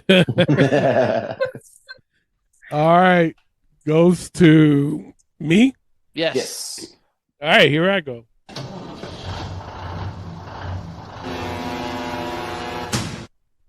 Ooh, I'm going to go Diesel. Rick. Yes, Diesel. Elio. Diesel. Clay. Diesel. It is Diesel. Ooh. Tight race. Tight race. No, listen, shut up. All right, the updated scorecard is I have 8. Clay's got 8. Rick's got 9. Elio's got 9. And it's on to Rick. It's on to Rick. Here you go. You know you no! You can't take your eyes away from that. Yeah. I'm the hottest thing since sliced bread. Ouch. I called it. Yeah, Elio's got to get a forbidden one here. Yeah. Yeah. Then we'll all be at 8. Mm-hmm. It's on to Elio. Elio, here you go. I hear voices in my head. Randy Orton. Man. Clay. Randy Orton. I'm also going to go Randy Orton. Rick. Here's the thing that bothers me, bro. Yeah. Why you gotta be me, bro? I was right there. Again. Brian Danielson last week, right here. Like, let's just be real about something. I'm always in the fucking mix, but I'm going Randy Orton. You're just the LA Knight of the 5-second shovel. Yeah. Tsunami. Hey, things could be worse. I could be Chris Peterson. Oh, that's true too. God dang. Elio wins it. Jesus Christ. Wow. He was the only one that didn't get hit with one. Yep. All the rest of us did. Yep. Whatever. At the worst fucking time, though. That's terrible. And what's the overall scores for this now? All right, so I got 17. Clay's got 12. Rick, you got 3. And Elio's got 15. Ooh. It's gonna come down to the wire. It will. Because we only got what, 2 weeks left? Yeah. 2 or 3 weeks left, something like that. I think 3 weeks. Is it 3 weeks? 3 weeks. Oh yeah, that's right. Yeah, because the 31st is on a Wednesday. Yep. Yeah, we got 3 weeks left. And Clay, combined, we're in second place, bro. Just fuck Elio then, right? You're right. Jesus Christ, man. Show Elio no love. God dang. All right, with that being said, make sure you tune in next week. Same pod time, same pod channel. See ya. You got your rules and your religion, all designed to keep you safe. But when rules start getting broken, you start questioning your faith. I have a voice that is my savior, hates to love and loves to hate. I have a voice that has the knowledge and the power to your fate. I hear voices crying, I see heroes dying. again. I feel tension rising. I hear voices in my head. They counsel me, they understand. They talk to me. They talk to me. They tell me things that I will do. They show me things I'll do to you. They talk to me. Talk to me, talk to me, talk to me. They talk to me. Talk to me, talk to me.